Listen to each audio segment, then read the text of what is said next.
Majesty's health took a turn for the worse, and he subsequently passed away in the early hours of this morning. Ngomhla ka-12 kuMarch ngonyaka odlule, izakhamuzi zakuleli zavuka ngezindaba zokukhothama kwesilo uGoodwill Zwelithini kaBhekuzulu. Ungangezwe lakhe waakhothama eseneminyaka engama-72, kanti wayesehlale esihlalweni sobukhosi cishe iminyaka engama-50. Ukukhothama kwesilo kwaqubula impikiswano ngozokulandela ukungena esihlalweni. UNdlunkulu wesithathu uMantfombi Dlamini Zulu wamemezelwa njengebamba bukhosi.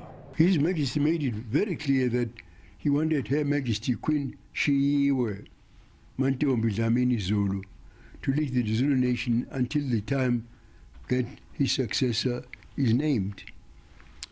The Queen accepted this responsibility and the royal family embraced His Majesty's arrangements.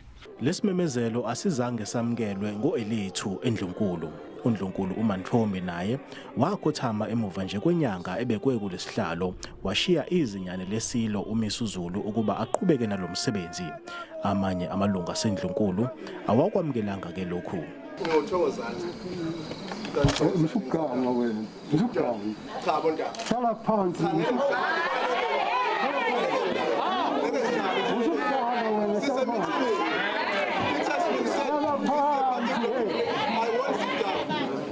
I will not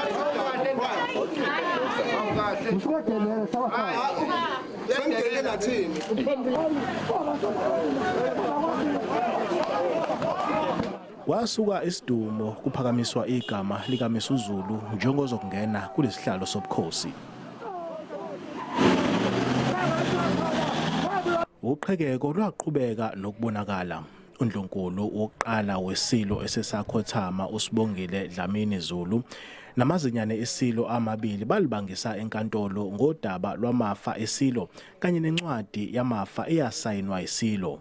Umfowabo wesilo umntwana ombonisi naye akasalanga ngaphandle wafaka amaphepha enkantolo ethi ufuna kumiswe umcimbi wokubekwa kwesilo ayithi uhlelwa esithe.